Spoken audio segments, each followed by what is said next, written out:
आजकल के पेरेंट्स बोलते हैं अस रूद यह बिदत यह कशर थोक अस सब्जेक्ट अस तगान पर्न सोक बड़न स्कूलन अत कशर बिदत सह कह बिदत कि अस सोचमुत कि कशर अग बिदत जबकि बिदत अंग्रेज अस पान इंट्रोड्यूस कोर तो सह कोर न खत्म कहें हम तो अंग्रेज बन गए लेकिन we forgot our roots I strongly believe that we should stuck with our culture with our roots and then only modernise ourselves there are so many verses जो मुझे उनकी बहुत पसंद है जैसे राह बख्श तम सर परवरदिगारो चे क्या हो आती हो म्यान मरने क्योंकि जब भी हम दुख में होते हैं ना हम हमेशा होते हैं लाइक खबर मैं क्या शुमाई चा बिगोड़मुत मैं क्या शुमाई चा यूता कोरमुत खुदाया मैं क्या शुमाई चा कोरमुत because this is the common thing जो हम सब बोलते हैं हर घर में कश्मीर में मैं क्या तमिस खुदायस यूता कोरमुत सो इट फील्स हर घर में कोई ना कोई हबा खातून के साथ रिलेट करता है फिर चाहे वो सास बहू का झगड़ा हो कपल का झगड़ा हो या फिर सच में एक ऐसा दुख हो जिसमें एक बंदा सिर्फ खुदा से रिलेट करता है so what is my point कि अगर कोई भी बंदा इंग्लिश में समझे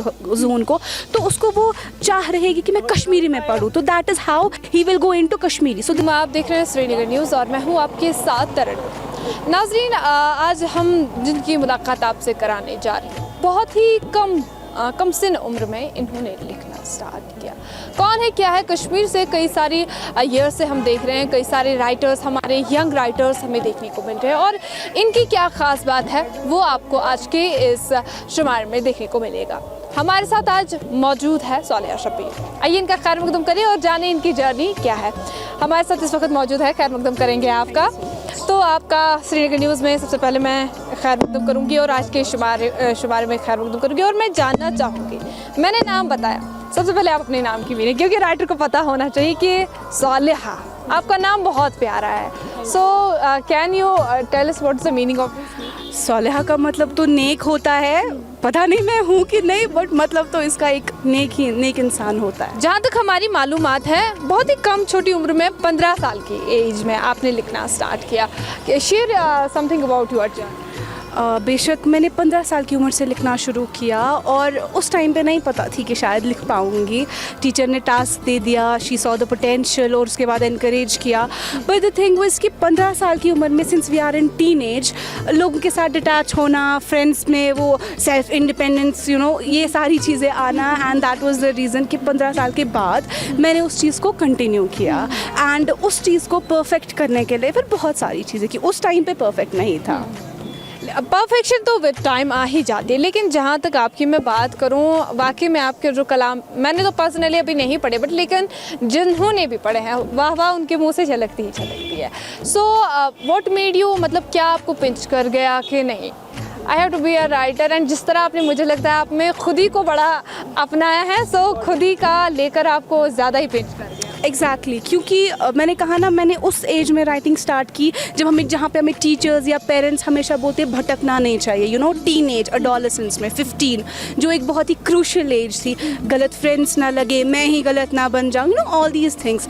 सो इन सब में मैंने लिखना शुरू किया और क्योंकि मुझे लगता था भाई ये बात, क्योंकि उस एज में बहुत सारी फीलिंग्स होती है रिगार्डिंग पेरेंट्स की कोई बात बुरी लगी, पिंपल निकल गया तो वो बात अजीब हो गई। सो इन सब के बारे में किससे शेयर करें, फ्रेंड्स तो थे नहीं। सो उस टाइम पे मुझे लगा कि क्यों ना राइटिंग को अपना एक वेपन बनाया जाए and that was the time when I started writing about everything, every topic. ये नहीं पता कि क्या ये टॉपिक आगे चलेगा कि नहीं, but this was the time when I wrote about all these topics and धीरे धीरे इसको फिर इम्प्रूव किया कि किस बारे में लिखना है, क्योंकि विद द एज पता चला कि और भी क्या इंपॉर्टेंट थिंग्स है जिसके बारे में लिखा जा सकता है। अगर मैं बात करूँ, देखो मैं अपनी बात करूँ, let me tell you personally, like मुझे भी था कि एक डायरी में बनाया करती थी, फिर मैं डे अपडेट्स उसमें लिखा करती। आपकी बात करें सो राइटर बनने का किस तरह, पहले डायरी ही मेंटेन किया करती थी या कुछ और ही था या पहले से ही किताब पे लिखना? नहीं, एग्जैक्टली लड़कियों को एक बहुत ज़्यादा शौक होता है डायरीज़ लिखने का, और उसके बाद ये डर होता है कोई देख ना ले, मम्मा देख ना ले, एंड उस डायरी में कुछ होता तो था नहीं, बस पर्सनली कुछ चीज़ें होती थी एंड हमें लगता था कि घर वाले ना देखे। एंड यहाँ पे मुझे लगता है बिकॉज घर वाले जो होते हैं वो एक एज गैप की वजह से वो समझ नहीं पाते हैं ना बच्चों को, जिस डर की वजह से मुझे लगता है मैक्सिमम डायरीज कटी हैं, फटी हैं, पानी में गई हैं, इस चीज़ की वजह से वो क्या सोचेगा, ये क्या सोचेगा। आपकी कितनी कटी है? बेशुमार कटी है, अब तो मुझे रिसेंटली भी, बट अभी भी मैं लिखती हूँ एंड फाड़ देती हूँ। स्टिल घर वालों के डर से ना, घर वालों के डर से, सोसाइटी के डर से, कोई समझेगा नहीं, because we feel that every person is different and हमें ये पता होती है कि हमें कोई समझेगा नहीं, right? So that is the thing जिसकी वजह से डायरीज कटी है।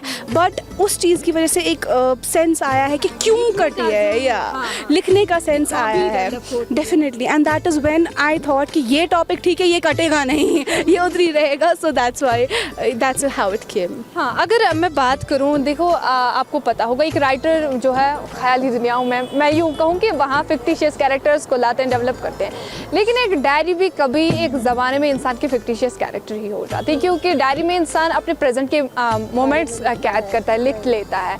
लेकिन कई सारी मेमोरीज़ आपने भी कैद की होंगी, जिनकी वजह से, जिस तरह आपने भी बताया कि इवन ऑल दो कि सारी लड़कियां या लड़के जो भी डायरी के शौकीन हैं, वो फिर उसको एक टाइम पे जला देते हैं, क्योंकि पढ़ना नहीं चाहते कि मेरी इस मोमेंट में क्या हुआ है। So don't you think the teenagers who are in depression or facing such kind of issues because they doesn't want to keep the memories? So ये किस हद तक सही है कि मेमोरीज रखना या डायरी रखना, इट इज़ ये मैं कहूँ कि it can be a reason for depression? मुझे लगता है कि हर एक इंसान का अपना अपना परसेप्शन होता है। वी कैन नॉट जज एनीवन कि तुम्हारे लिए, सी if I and my sister right a diary, मैं ये नहीं बोल सकती हूँ कि जो मैंने लिखा वो सही है, जो मेरी सिस्टर ने लिखा वो गलत है, because once we perceive things, मैं खुद बेस्ट जज रहूँगी अपनी चीज़ों को जज करने के लिए कि क्या ये सही था, क्या ये गलत था। कोई नहीं बोल सकता तुम कितनी इडियट थी उस टाइम पे, because they were not wearing my shoes, right? आजकल के बच्चे जो डिप्रेशन में जा रहे हैं, ये इसलिए हो रहा है बिकॉज जो हम culture of habit of reading, writing, इस सबसे दूर जा रहे हैं। What is that we want? Mobile phone, games, PUBGs, Instagram, social media. Where is reading? Where is writing? आप एक्सप्रेस कहाँ कर रहे हो अपने आप को? पोस्ट पे एक्सप्रेस कर रहे हो और उसके बाद आप ये एक्सपेक्ट कर रहे हो कि आखिर में लाइक्स, इसमें कमेंट्स आएंगे, I will gain the sympathy, right? But diary में जब आप लिखते हो, आपको पता है कोई लाइक, कोई कमेंट, कोई सिंपैथी नहीं। You know what is there is all yours, right? So वो हैबिट खत्म हो गया है। And I strongly believe that just because of the declined habit of this, लोग ड्रग एडिक्ट हो गए हैं या फिर डिप्रेशन में जा रहे हैं, बिकॉज वो खुद के बलबूते पे जाने से बेहतर लोगों से उम्मीद कर रहे हैं। किन लोगों से उम्मीद कर रहे हैं? जो जिनको खुद अपनी ज़िंदगी की नहीं पता होती है। This is the wrong thing that's happening. आपसे मैं ये भी जानना चाहूँगी, ज़रूर जानना चाहूँगी, क्योंकि अगर बात करूँ मैं, देखो हमारी कश्मीरी कलाम की या कश्मीरी लैंग्वेज की बात करूँ मैं, तो इस हवाले से आप अपनी राइटिंग के through, don't you think there is a need of hour कि एक कंट्रीब्यूशन कश्मीरी लिटरेचर का भी होना चाहिए? क्योंकि कश्मीर में मैं अगर देखूँ भर के राइटर्स आ रहे हैं और जो भी लिख रहे हैं या तो उर्दू में लिख रहे हैं या तो इंग्लिश में लिख रहे हैं, जबकि अगर देखें तो Kashmiri is our first, should be our, and writer की जो फर्स्ट प्रेफरेंस होनी चाहिए वो Kashmiri language. Don't you think that is a need of hour to promote the culture, to promote the language and specially to promote the Kashmir? Definitely जब मैंने जून लिखना शुरू किया, इट वाज लाइक मैंने सोचा था कि मैं कश्मीरी में ही लिखूं, बट जो मेरे अपने I won't say friends, but जिनसे मैं बात करती थी, बोले आए कश्मीर सुगे सुताई ने कैसे पढ़नी। एंड मेरा जो मेन एम था वो था हबा खातून को इंट्रोड्यूस कराना, बिकॉज जब हबा खातून लोगों के समझ में आएंगी तब वो कश्मीर के नज़दीक। अब जब मैं पहले उनको कश्मीरी से थ्रेटन कर रही हूँ, so what is my point कि अगर कोई भी बंदा इंग्लिश में समझे जून को, तो उसको वो चाह रहेगी कि मैं कश्मीरी में पढ़ूँ, तो that is how he will go into Kashmiri. So this is my kind of motivation in for them. अब अगर मैंने पहले ही कश्मीरी किया, जो उनको समझ नहीं आएगा, वो तो ओरिजिनल लिटरेचर में जाएंगे जब उनको मेरा समझ नहीं आया। And I am not saying that I am right at this point, but this is the initial stage that I have that is good according to me. Because मैंने उस टाइम पे भी, जब मैंने जून लॉन्च की थी, तब मैंने तब भी सबको बोला था, जितने भी लोगों से मेरी बात हुई, कि we should promote Kashmiri language, ताकि आइंदा कोई सालहा जून को इंग्लिश में ना कश्मीरी में लिखे। मुझे तो समझ आती है, बट उतनी नहीं आती है मुझे लिखनी, किसी और को उतनी समझ नहीं आती है, पढ़ना नहीं आता है। इवन आजकल के पेरेंट्स बोलते हैं अस रोद ये बिदत ये कशर थोक ऐसे सब्जेक्ट, अस तगान पर्नावनी, सोचोक बड़न स्कूलन अत कशर। बिदत सु क्या बड़ बिदत कि अस सोचमुत कि कशर अग बिदत, जबकि बिदत अंग्रेज युस अस पान इंट्रोड्यूस कोर, तो सह कोर न खत्म कहीं। हम तो अंग्रेज बन गए, लेकिन we forgot our roots. I strongly believe that we should stuck with our culture, with our roots, and then only modernize ourselves. अगर मैं बात करूँ जोन के, you are motivated by Kashmir almost sufi writer poet whatever I can say, तो उनकी अगर मैं बात करूँ, what motivated you most? The love story, the sufism, her literature और समथिंग एनीथिंग जो उनका कोई वर्स आपको याद है जो आप हमारे साथ शेयर करें? देखिए, अगर मैं मोटिवेशन की बात करूं, जैसे आपने लव स्टोरी एंड सूफिज़म की बात की, जब हम हबा खातून की हिस्ट्री को पढ़ने जाते हैं ना, there are so many documentaries, कुछ there are so many documentaries जो बोलते हैं दैट हु सेज दैट हबा खातून ने लव स्टोरी लिखी थी, she was all connected with God, and there are some who say that नहीं, she was only confined to the love for her beloved. Okay, and it's now it belongs कि हम किस तरीके से perceive करेंगे इस चीज़ को. When I wrote Zoon, मैंने clearly बोला था, if you want to connect this with your worldly beloved, go for it. If you want to connect this with your beloved who's the supreme of all, go for it, because poetry gives you the power to perceive things in your own way, right? So this is what came into my mind, because हबा खातून की कुछ ऐसी चीज़ें हैं जो मुझे भी नहीं पता है, जो किसी को नहीं पता है. It's such a in fact history में somewhere it's like, did she even exist? Like, did she? I was shocked. Did she even exist? So these are the things that come. And अगर हम बोलते हैं ना, like कौन सी, there are so many verses जो मुझे उनकी बहुत पसंद है, जैसे राह बख्श तुम सर परवरदिगारो से क्या हो आदियों में आन मर नहीं, क्योंकि जब भी हम दुख में होते हैं ना, हम हमेशा होते हैं like खबर में क्या शुमाइचा बिगोड़मुत में क्या शुमाइचा यूता कोरमुत खुदाया में क्या शुमाइचा कोरमुत, because this is the common thing जो हम सब बोलते हैं हर घर में कश्मीर में क्या शुते में खुदायस यूता करूँ. सो इट फील्स हर घर में कोई ना कोई हबा खातून के साथ रिलेट करता है, फिर चाहे वो सास बहू का झगड़ा हो, कपल का झगड़ा हो, या फिर सच में एक ऐसा दुख हो जिसमें एक बंदा सिर्फ खुदा से रिलेट करता है. I can remember her one verse, क्योंकि मैंने उनका कश्मीरी लिटरेचर तो नहीं पढ़ा, बट इंग्लिश में it was like your separation praise me on, like उनको अपना आई डोंट नो कि वो किसको, क्योंकि एक मैंने जहाँ तक सुना है कि शायर का पता नहीं होता कि इनका महबूब कौन होता है, लेकिन एज़ पर आपकी अगर मैं बात करूँ, जून की अगर मैं बात करूँ, क्या ये वाकई हबा खातून को ही डेडिकेटेड है या is there a person, is there a situation, is there or is there any environment to which you will dedicate? No, I can say that definitely मैंने जून जो है वो हबा खातून के रिलेटेड ही लिखी है, बट डेफिनेटली आई हैड, मुझे किसी ना किसी को माइंड में रखना था.